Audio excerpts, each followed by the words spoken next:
Ito po ay tinatawag na use of rock.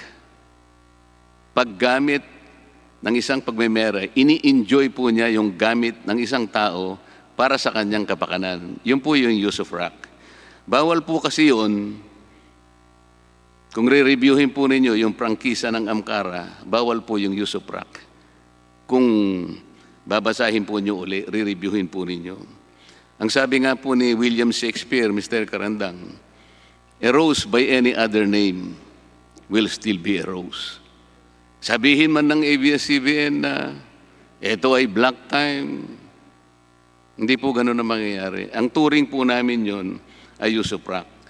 Ngayon po, nung ma-divest naman po yung 49%,